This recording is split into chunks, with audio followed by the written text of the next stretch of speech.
Hello dear student, welcome to my channel MI tuition point.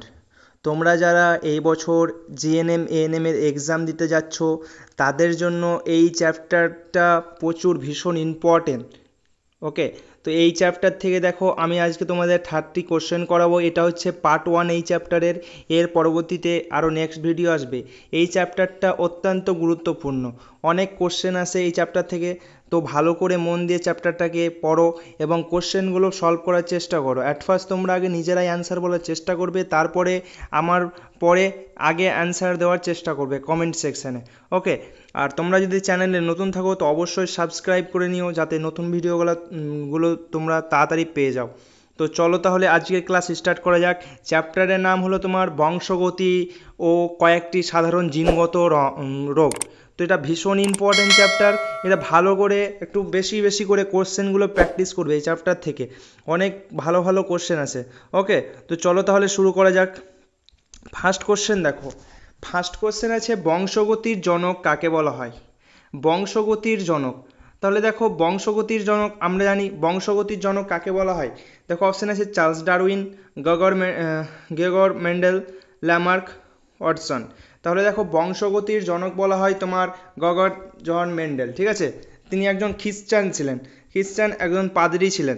তাহলে দেখো answer কি হবে? B, B is correct answer. Okay, next question, Mendel তার পরীক্ষায় কোন উদ্ভিদ ব্যবহার করেছিলেন? এবার কোন উদ্ভিদ ব্যবহার করেছিলেন? তাহলে গম, ধান, মটরশুঁটি, ভুট্টা। ঠিক আছে, তাহলে দেখো মেন্ডেল তার পরীক্ষায় মটরশুঁটি ব্যবহার করেছিলেন। কেন ব্যবহার করেছিলেন মটরশুঁটি সেটা বলতে পারবে? কেননা দেখো মটরশুঁটি কেন ব্যবহার করেছিলেন, দেখো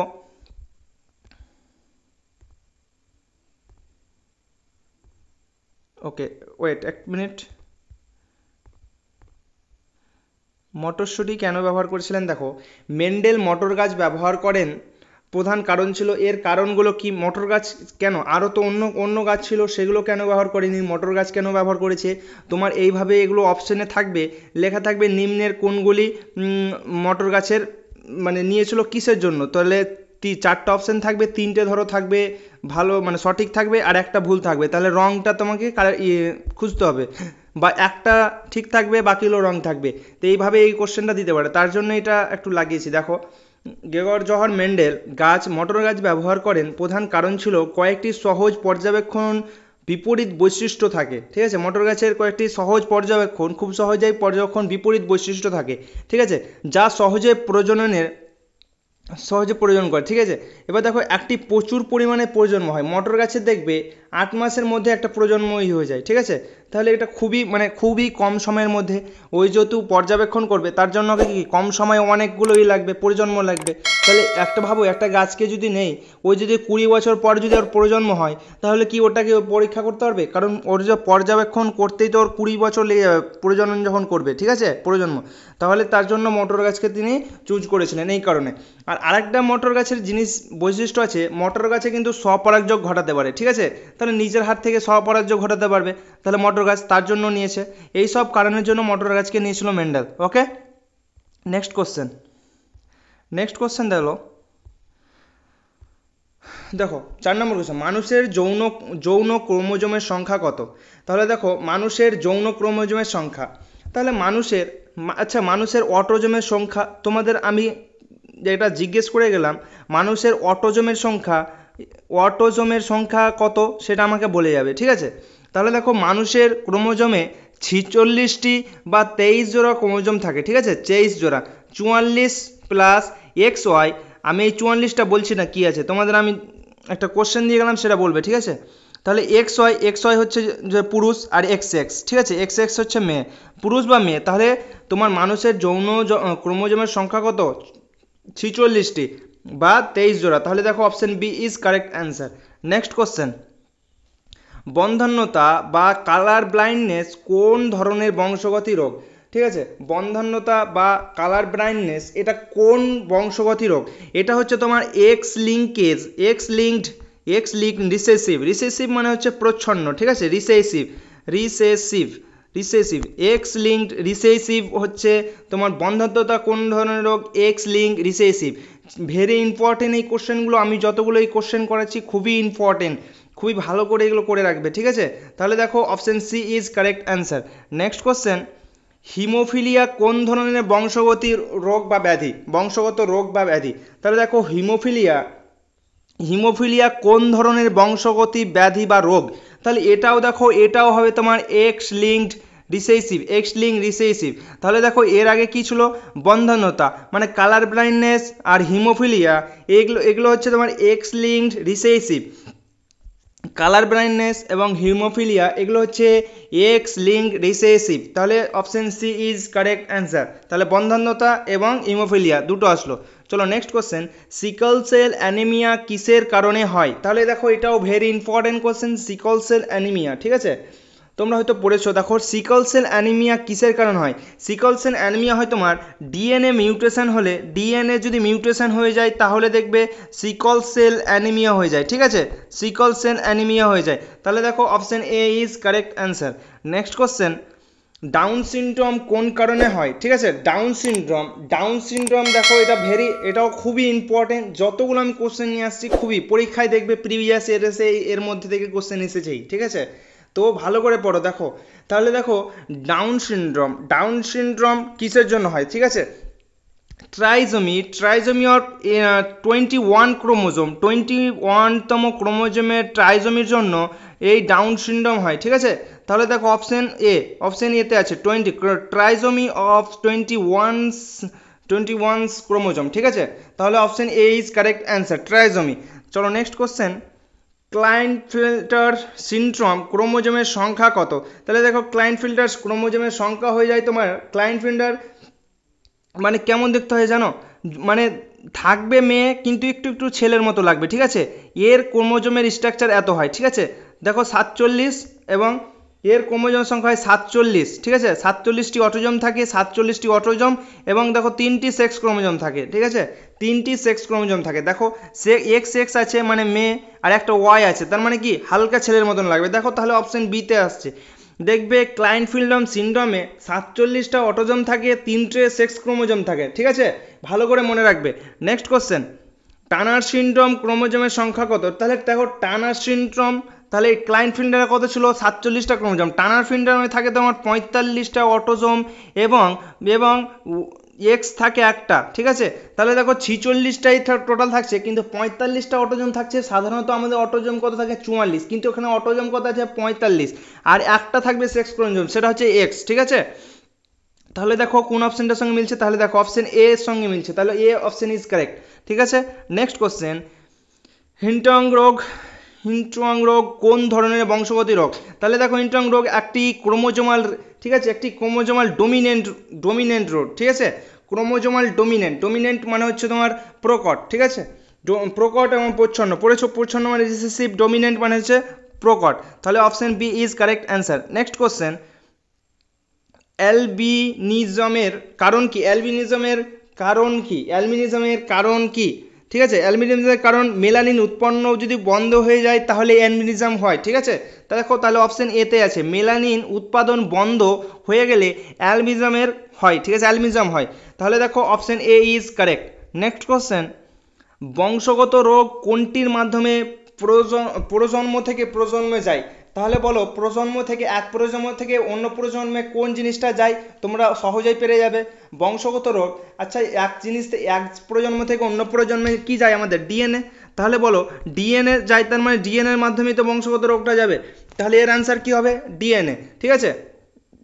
তাহলে option B is correct answer. Next question, Mendel কোন সূত্র F2 প্রজন্মে দেখা যায়? আচ্ছা, মেন্ডেলের কোন সূত্র? মেন্ডেলের কটা সূত্র আছে? মেন্ডেলের দুটো সূত্র আছে, ঠিক আছে, একটা পৃথকীভবন, একটা স্বাধীন বিন্যাসের সূত্র।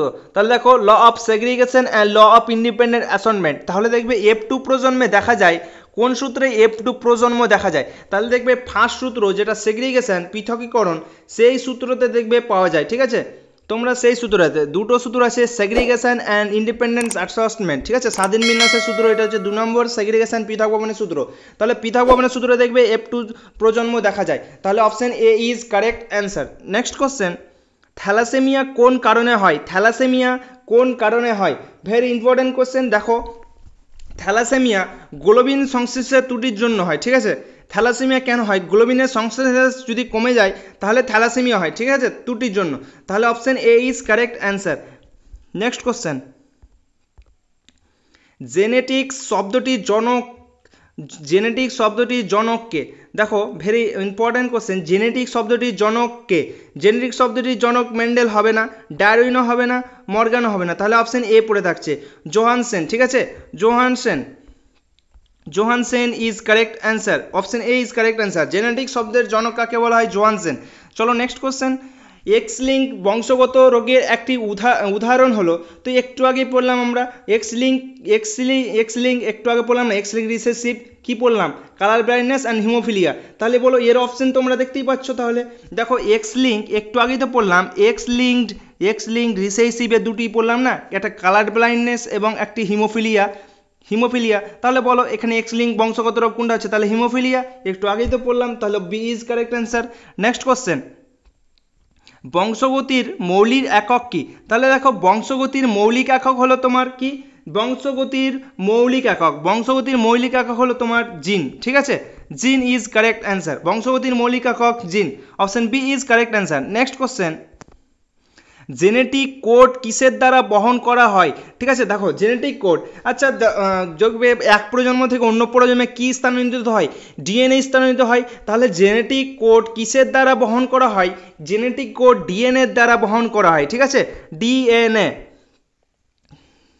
তাহলে option B is correct answer. Next question, কোন রোগে লোহিত রক্ত কণিকার আকৃতি চাকতি হয়ে যায়? তাহলে তোমাদের একটু আগে বললাম সিকল সেল যে অ্যানিমিয়াটা হয় তার কারণে লোহিত রক্ত কণিকার আকৃতি চাকৃতি হয়ে যায়, ঠিক আছে, চাকরি হয়ে যায়। তাহলে দেখো option B is correct answer. কোন রোগের কারণে লোহিত রক্ত কণিকা চাকৃতি হয়ে যায়? তাহলে option B is correct answer, sickle cell anaemia. Next question, Down syndrome আক্রান্ত শিশুদের সাধারণত কোন বৈশিষ্ট্য দেখা যায়? Very important question. এই যে দেখতে পাচ্ছ Down syndrome, Turner syndrome, haemophilia, এই সব রোগগুলো দেখতে পাচ্ছ, এই রোগের কি হবে বলো তো? এই রোগের সিমটমগুলো দিয়ে দিবে, মানে জিজ্ঞেস করবে এই রোগ হলে এই রোগের কীভাবে দেখতে হয়। তো তোমরা দেখবে তোমাদের যদি সাঁতরা বই থাকে ক্লাস 10-এর তাহলে দেখবে খুলবে এবং সেখানে সবগুলো রোগের কিছু একটু লেখা আছে, ঠিক আছে। যেমন ডাউন সিনড্রোম হলে কি কি দেখতে পাওয়া যায়, মানে ডাউন সিনড্রোম যদি হয় তাহলে একটা শিশুকে যদি ডাউন সিনড্রোম হয় আমি কি দেখে বুঝবো শিশুটার ডাউন সিনড্রোমের লক্ষণ? তাহলে দেখো ডাউন সিনড্রোম যদি হয় তাহলে মুখবন্ধ সমতল হয়ে যায়, ঠিক আছে, এবং বুদ্ধি প্রতিবাদ মানে বুদ্ধি অধ্যক্ষতা হয়, ঠিক আছে। তাহলে option B is correct answer. Next question, মানুষের মধ্যে জিনের সংখ্যা আনুমানিক কত? ঠিক আছে, অত ইম্পর্টেন্ট না, তবুও একটু জেনে রাখো। মানুষের মধ্যে আনুমানিক জিনের সংখ্যা হলো তোমার 20,000 থেকে 25,000, ঠিক আছে, 20,000 থেকে 25,000। তাহলে option B is correct. Next question, Mendel কোন সূত্রে বলে একটি জিনের উত্তরাধিকার অপর জিনের উত্তরাধিকারের প্রভাব ফেলে না? তাহলে দেখো তোমরা যদি মেন্ডেলের দুটো সূত্র ভালো করে আমি বলছি, দেখো মেন্ডেলের দুটো যে সূত্র আছে সেটা ভালো করে পড়ে যাবে, ঠিক আছে। মেন্ডেল কোন সূত্রে বলে একটি জিনের উত্তরাধিকার অপর জিনের উত্তরাধিকারের ওপর কোনো প্রভাব ফেলে না? তাহলে দেখো আমরা প্রথম সূত্র কি বলেছিলাম? পৃথকীভবন। তাহলে প্রথম সূত্রে পৃথকীভবন, এখানে তো প্রথম সূত্র এটা খাটবে না, প্রথম সূত্রটা কি? পৃথকীভবন বা স্যাগ্রিগেশন, যাকে ইংলিশে বলে স্যাগ্রিগেশন। দ্বিতীয় সূত্র হলো তোমার স্বাধীন বিন্যাসের সূত্র বা ইন্ডিপেন্ডেন্ট অ্যাসর্টমেন্ট, ঠিক আছে। তাহলে দেখো মেন্ডেল জিনের উত্তরাধিকার অপর জিনের উত্তরাধিকার উপর প্রভাব ফেলবে না, এটা কোন সূত্রে বলেছিল? The of independent assortment. তাহলে হচ্ছে তার সেকেন্ড সূত্র, ঠিক আছে। এই দুটো সূত্র তোমরা ভালো করে মুখস্থ করে নেবে, ঠিক আছে, বইয়ে আছে, একবার দেখবে মুখস্থ হয়ে যাবে। চলো নেক্সট কোশ্চেন, মানব দেহে কোষে অটোজোমের সংখ্যা। তাহলে দেখো তোমাদের আমি এই কোশ্চেনটা হয়তো তোমাদের জিজ্ঞেস করেছিলাম, যাই হোক কোশ্চেনটা আছে, তো তোমরা যদি অ্যান্সার বলে থাকো তো ভালো। দেখো মানব দেহে 44টা অটোজোম থাকে এবং 2টি সেক্স ক্রোমোজোম থাকে, ঠিক আছে, 2টি সেক্স ক্রোমোজোম থাকে। 44টা অটোজোম থাকে এবং 2টি সেক্স ক্রোমোজোম থাকে। সেই সেক্স ক্রোমোজোমটা কি? যদি পুরুষ হয় তাহলে পুরুষের ক্ষেত্রে XY হয় এবং মহিলার ক্ষেত্রে XX হয়। যদি পুরুষ হয় তাহলে পুরুষ হলে XY আর মহিলা হলে XX। তাহলে 44টি অটোজোম আর দুটো সেক্স ক্রোমোজোম, তাহলে টোটাল হচ্ছে আমার 46টি ক্রোমোজোম বা 23 জোড়া, ঠিক আছে। তাহলে এর অ্যান্সার কি হচ্ছে? তাহলে 44টি। Option C is correct answer. Okay, sorry দাঁড়াও, এখানে তো জোর বলেছে, ঠিক আছে? দেখছো, এই জন্য এইভাবে ভুল হয়। যেমন আমি এখন ভুল করে ফেললাম, তোমরাও এইভাবেই ভুল করবে, ঠিক আছে? তো ভালো করে দেখবে অপশনে কি লেখা আছে। দেখো, কেননা মানবদেহে এখানে জোড়ের কথা বলেছে, তাহলে 44টি সমান কত জোড়া? 22 জোড়া ইকুয়াল টু 44 না? তাহলে এখানে জোড়ের কথা বলেছে, আমি এখানে টি কথাটি বের করেছি, ঠিক আছে? তাহলে অপশন এ ইজ কারেক্ট হবে। নেক্সট কোশ্চেন দেখো, কোনটি রিসেসিভ অটোজোমাল জিন দ্বারা গঠিত? ঠিক আছে, জিন দ্বারা ঘটে। কোন রোগটি রিসেসিভ অটোজোমাল দ্বারা ঘটে? ঠিক আছে, তাহলে দেখো রিসেসিভ অটোজোমাল দ্বারা ঘটে, তাহলে এর অ্যান্সার হবে তোমার থ্যালাসেমিয়া। ঠিক আছে, থ্যালাসেমিয়াটা রিসেসিভ অটোজোমাল জিনের দ্বারা ঘটে, ঠিক আছে? তাহলে thalassaemia is correct answer. Next question, কোন রোগটি ডমিনেন্ট অটোজোমাল জিন দ্বারা এর আগে ছিল রিসেসিভ অটোজোমাল, এবার এসে ডমিনেন্ট জিন দ্বারা সৃষ্ট। কোন রোগটি ডমিনেন্ট অটোজোমাল জিন দ্বারা সৃষ্ট? ঠিক আছে, তাহলে হান্টিং ডিজিজ এটা পড়লাম না, হান্টিংটন। তাহলে option A is correct answer. Next question, কোন রোগে চোখের রং পার্থক্য ক্ষমতা হারায়? তাহলে আমরা কি বললাম? কালার ব্লাইন্ডনেস বললাম না, মানে কি? রং অন্ধতা, ঠিক আছে? তাহলে option B is correct answer. Next question, কে প্রমাণ করে যে জিন ক্রোমোজোমে অবস্থিত? ঠিক আছে, দেখো জিন কোথায় থাকে? আচ্ছা, ক্রোমোজোমের মধ্যে কি থাকে? ক্রোমোজোমের মধ্যে ডিএনএ থাকে, ডিএনএ এর এক একটা ইসে কি থাকে? জিন থাকে, ঠিক আছে? তাহলে কে প্রমাণ করেন ক্রোমোজোমের মধ্যে জিন থাকে? ক্রোমোজোমের মধ্যে জিন থাকে, কে প্রমাণ করেন? তাহলে এটা দেখো, ভেরি ইম্পর্টেন্ট কোশ্চেন। দেখো, সাটন এবং বোভেরি তোমার সাটন ও বোভেরি প্রমাণ করেন যে ক্রোমোজোমের মধ্যে জিন থাকে বা জিন ক্রোমোজোমের মধ্যে অবস্থিত। তাহলে option B is correct answer. Okay, next question, DNA এর গঠন আবিষ্কার করেন? ভেরি ইম্পর্টেন্ট কোশ্চেন, খুবই ইম্পর্টেন্ট কোশ্চেন, ঠিক আছে? তাহলে ডিএনএ এর গঠন আবিষ্কার করেন তোমার ওয়াটসন এন্ড ক্রিক। ডিএনএ এর গঠন আবিষ্কার করেন ওয়াটসন ও ক্রিক, ঠিক আছে? মিউটেশন তথ্যের প্রবক্তাকে, এটা আমার অ্যান্সার বলে যাবে, ঠিক আছে? তোমাদের একটা আমি কোশ্চেন দিলাম, মিউটেশন তথ্যের প্রবক্তাকে, এর অ্যান্সার তোমরা আমাকে কমেন্টে করে যাবে, লিখবে পুরো কথা। মিউটেশন তথ্যের প্রবক্তা হলেন এরকম ভাবে, এইভাবে লিখবে, ঠিক আছে? তাহলে আমাকে ওইভাবে অ্যান্সারটা তোমরা কমেন্ট সেকশনে অবশ্যই বলে যাবে, মিউটেশন তথ্যের প্রবক্তা। ওকে, নেক্সট কোশ্চেন, ডাউন সিনড্রোমে মানুষের মোট ক্রোমোজোমের সংখ্যা কত? তাহলে একটু আগে পড়লাম মানুষের ক্রোমোজোমের সংখ্যা, তাহলে ডাউন সিনড্রোমটা আমরা বার করি, ঠিক আছে? যেটা আমরা ডাউন সিনড্রোমটা একটু আগে পড়লাম। তাহলে দেখো, ডাউন সিনড্রোম কোথায় পড়লাম আমরা? ডাউন সিনড্রোমে ক্রোমোজোমের সংখ্যা। দেখো, তোমাদের আমি এখান থেকে দেখাতে যাচ্ছি, কারণ তোমাদের একটু আগে বললাম আমি। দেখো, ডাউন সিনড্রোমে, যাই হোক, এটা 21তম ক্রোমোজোমই, ঠিক আছে? যাই হোক, এটা আমি বলে দিচ্ছি। দেখো, ডাউন সিনড্রোমে কটা ক্রোমোজোম থাকে? ডাউন সিনড্রোমে থাকে তোমার 47টা ক্রোমোজোম, ঠিক আছে? একটা বেশি থাকে, ঠিক আছে? একটা বেশি থাকে ক্রোমোজোম। আমাদের সাধারণত ক্রোমোজোমের সংখ্যা কত? 46টি, কিন্তু ডাউন সিনড্রোমের ক্ষেত্রে একটি বেশি থাকে, ঠিক আছে? একটি বেশি থাকে। তাহলে দেখো, 47টি ক্রোমোজোম থাকছে ডাউন সিনড্রোমে। তাহলে option C is correct answer. এই ছিল তোমাদের 30টা কোশ্চেন। তো এটা হলো তোমাদের পার্ট 1। পার্ট 2 অবশ্যই আসবে, ঠিক আছে? তো অবশ্যই তোমরা, আমি বলছি, এই চ্যাপ্টারটা খুবই ইম্পর্টেন্ট চ্যাপ্টার। এই চ্যাপ্টার থেকে কোশ্চেন দেখবে, প্রিভিয়াস ইয়ারের কোশ্চেন দেখবে, অনেক আছে, ঠিক আছে? আর তোমরা যদি প্রিভিয়াস ইয়ারের কোশ্চেন চাও এই চ্যাপ্টার থেকে, তো আমাকে বলবে, আমি অবশ্যই করে দেবো, ঠিক আছে? আর তোমাদের যে বন্ধু বান্ধব গুলো যে এক্সাম দিবে এর জন্য, তাদের কাছে এই ভিডিওটা অবশ্যই শেয়ার করে দিও, তারাও যেন এই ভিডিওটা দেখতে পারে। ওকে, আর তোমাদের কেমন লাগছে, কেমন লাগলো, সেটা অবশ্যই তোমরা কমেন্ট সেকশনে জানাবে। ওকে, থ্যাংক ইউ।